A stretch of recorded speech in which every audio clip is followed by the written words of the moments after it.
Financial markets పై పట్టు సాధించాలనుకునే వాళ్ళు Revanth conduct చేసే వెబినార్ కోసం ఈ నెంబర్ కి కాల్ చేయండి. నమస్తే, వెల్కమ్ టు సుమన్ టీవీ. నేను విష్ణు. ప్రస్తుతంతో పాటు ప్రముఖ స్టాక్ మార్కెట్ అనలిస్ట్ రామచంద్రమూర్తి గారు ఉన్నారు. వారితో మాట్లాడదాం. సార్ నమస్తే. సార్ రామచంద్రమూర్తి గారు. నమస్తే విష్ణు గారు. సార్ రామచంద్రమూర్తి గారు, బంగారం వెండి ధరల గురించి మాట్లాడాలంటేనే వణుకు పుడుతోంది. వెండేమో కేజీ అక్షరాల ₹1,00,000 వెళ్ళిపోయింది. అండ్ గోల్డ్ విషయానికి వస్తే ఏమో 24 క్యారెట్స్ 10 గ్రామ్స్ ఆల్మోస్ట్ 76,500 77,000 ఆ ప్రైస్ రేంజ్కి వెళ్ళిపోయింది. ఏంటి అసలు ప్రస్తుతానికి గోల్డ్ అండ్ సిల్వర్ మార్కెట్ పరిస్థితి ఏంటి? యాక్చువల్గా అండి విష్ణు గారు, మనం ఒక 7-8 ఇయర్స్ బ్యాక్ ఇలాగే సిల్వర్ 70 దాకా వెళ్ళి అక్కడి నుంచి 1,00,000 వెళ్తుందని అప్పుడు అనుకోని అందరూ కూడా బ్రిక్స్ కొనేశారు. మీకు గుర్తుండే ఉంటుంది, ఒక 7-8 ఇయర్స్ బ్యాక్ జరిగింది అనమాట ఇది. అంటే అప్పుడే చాలా 70 దాకా వెళ్ళిపోయింది. ఆ తర్వాత వెండి వచ్చి 30,000కి వచ్చింది అనమాట. సగం వచ్చేసింది, 30,000కి వచ్చింది. అప్పుడు 70,000 ఉన్నప్పుడు చాలా మందికి ఏమైందంటే ఎక్సైట్మెంట్, ఈ 1,00,000 అయిపోద్దని చెప్పేసి మొత్తం చాలా కొనేసారు. వాళ్ళందరూ కూడా 30,000కి వచ్చింది అనమాట సిల్వర్ మెయిన్గా. అప్పుడు ఇదంతా వస్తే 7-8 ఇయర్స్ బ్యాక్ అనమాట. ఆ 30,000 నుంచి ఇవాళ యాక్చువల్గా అప్పుడు అనుకుంది ఇప్పుడు వచ్చింది 1,00,000 వచ్చేది. సో అయితే ఏంటంటే 1,00,000 వెండి రావటం అనేది నిజంగా చాలా ఆశ్చర్యకరమైన విషయంగా ఉంది. ఎందుకంటే అసలు ఎందుకు వచ్చింది ఇంత అది? యాక్చువల్గా వెండి మనం జనరల్గా వాడం కదా అనుకుంటే, ఎందుకని ఆలోచిస్తే ఏంటంటే ఇది బంగారం వల్లే వెండి పెరిగింది. ఎందుకు అంటే మనం బంగారాన్ని కొనలేని వాళ్ళందరూ ఏం చేస్తున్నారంటే ఈ వెండి మీద బంగారం కోటింగ్ వేసుకుంటారు. దానివల్ల ఈ ఆర్నమెంట్స్ కి ఎక్కువ వచ్చింది. సార్ ఈ మధ్య లాస్ట్ 2-3 సంవత్సరాల నుంచి ఈ సిల్వర్ జ్యువెలరీ, సిల్వర్ ఆర్నమెంట్స్ కూడా ఎక్కువ పెద్ద పెద్ద షోరూమ్స్ లో దానిపైన సెలబ్రిటీలు వీడియోలు కూడా చేస్తున్నారు సిల్వర్ జ్యువెలరీ మీద. ఇప్పుడు ఇండస్ట్రియల్ యూసేజ్ ఎటు వెండికి ఉంది, కానీ అది గ్రోత్ వచ్చేసి కొంత లిమిటెడ్ గ్రోతే ఉందిగా. ఇప్పుడు ఏమైందంటే ఆల్టర్నేటివ్ గోల్డ్ కొనలేని వాళ్ళందరూ ఏంటంటే వెండికి వెళ్తున్నాం. ఇప్పుడు ఇక్కడ గోల్డ్ చూడండి, 10 గ్రాములు ఇప్పుడు 75,000 ఉంటే వెండి కేజీ ₹1,00,000 ఉంది. అంటే 10 గ్రాములకి ₹1,00,000 ఎంత కంపారిజన్ ఉంది? కాబట్టి ఏం చేయొచ్చు అంటే ఇంకా వెండి ఏమవుతుందంటే ఇప్పుడు ఇక గోల్డ్కి ఆల్టర్నేటివ్ సిల్వర్ అయిపోయింది. సో సిల్వర్ మనం 1 kg కొనుక్కొని గోల్డ్ 10 గ్రాములు దాని మీద కోటింగ్ వేయటం వల్ల గోల్డ్ ఐటమ్స్ లానే కనపడుతున్నాయి. సో అలా ఏమైందంటే ఎక్కువ సిల్వర్ని ఇప్పుడు ప్రమోట్ చేస్తున్నారు, అందరూ కూడా ఈ కన్జంప్షన్ చేస్తున్నారు. గోల్డ్ కన్జంప్షన్ చేయలేని వాళ్ళందరూ కూడా సిల్వర్ ఆర్నమెంట్స్ చేయటం వల్ల ఇప్పుడు సిల్వర్ వినియోగం ఎక్కువైపోయింది. సో కాబట్టి గోల్డ్ పెరగటం వల్ల సిల్వర్ ఇంకా ఎక్కువ పెరుగుతూ ఉంటుంది. ఇది ఇంకా కంటిన్యూ కూడా అవుతుంది, ఎందుకంటే ఇక అందరికీ కూడా ఇవాళ silver items gold items common అయిపోయినాయి. సో ఎవరెంత చెప్పినా భారతీయులు మాత్రం ఈ గోల్డ్ని వదలరు. ఈ గోల్డ్ సిల్వర్ వదిలే పరిస్థితి కాదు, ఎంత రేట్ అయినా కానీ.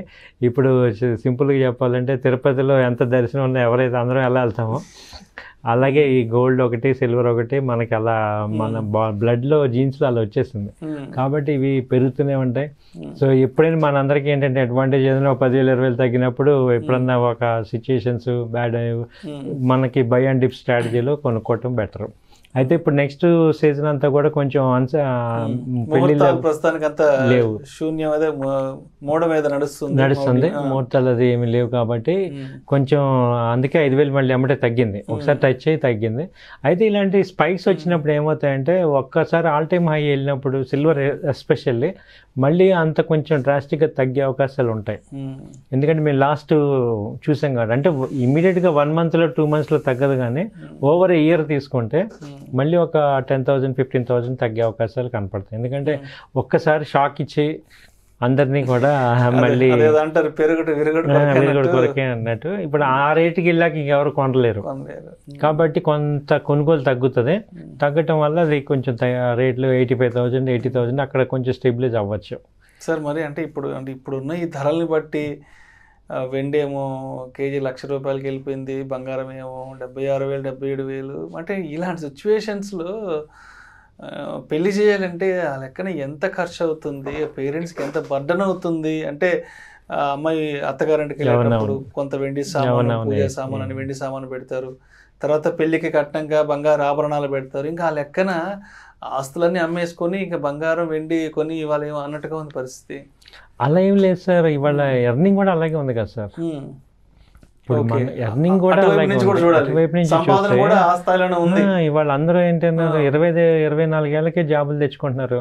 ఐటీ జాబ్స్ వస్తున్నాయి వాళ్ళకి, 25 లక్ష రూపాయలు సంపాదించుకుంటున్నారు. వాళ్ళు ఏం చేస్తున్నారంటే ఒక 4 years 5 years జాబ్ చేసుకుంటున్నారు. వాళ్ళు ఆ అమౌంట్ ని సేవ్ చేసుకుంటున్నారు చాలా మంది. అవును, చాలా మంది సేవ్ చేసుకుని ఒక 5-10 లక్షలు పోగు చేసుకొని వాళ్ళు అప్పుడు మార్చింది. ఇప్పుడు స్టైల్ అంతా మారింది. ఇప్పుడు పేరెంట్స్ మీద బర్డెన్ తగ్గి, ఎందుకంటే జాబ్ వచ్చేసింది కాబట్టి ఎక్కువ మంది ఏంటంటే కొంచెం ఇప్పుడు హై లెవెల్ మ్యారేజ్ కన్నా కూడా నార్మల్ లెవెల్ మ్యారేజ్, అలా యావరేజ్ మ్యారేజ్ అనేది మనకి ఇప్పుడు ఇది కూడా ఒక 2 years బ్యాక్ బాగా హైప్ వచ్చింది, ఇప్పుడు తగ్గింది.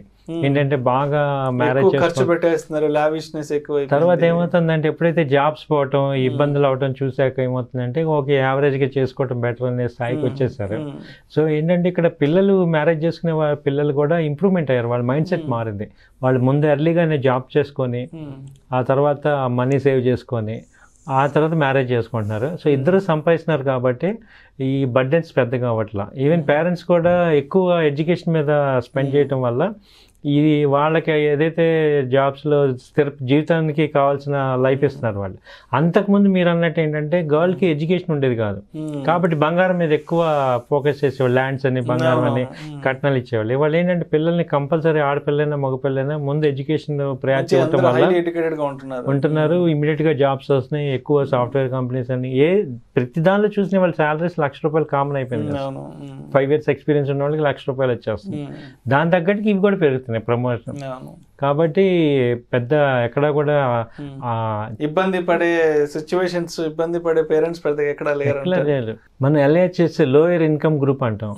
అంటే పని చేసుకునే వాళ్ళు కూడా ఏం చేస్తున్నారు, వాళ్ళ 4-5 చోట్ల పని చేయడం వల్ల ఒక్కొక్క ఇంట్లో 2,000 వచ్చినా 10,000 15,000 వాళ్ళు సంపాదిస్తున్నారు. కాబట్టి వాళ్ళు కూడా ఎఫోర్డ్ చేయగలుగుతున్నారు.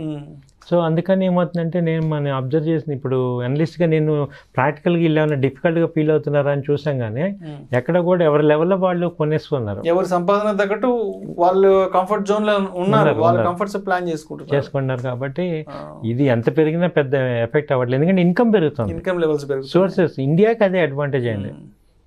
ఈవెన్ ఇప్పుడు ఇన్కమ్ పెరగటం వల్ల ఏమంటే ఎఫోర్డ్ చేయగలుగుతున్నారు కాబట్టి అవి కూడా రేట్లు పెరుగుతున్నాయి. Thank you so much Ramachandramurthy garu. Thank you sir. Thank you. Suman టీవీలో మీ పర్సనల్ అండ్ బిజినెస్ ప్రమోషన్స్ కోసం కింది నెంబర్కి కాంటాక్ట్ చేయండి.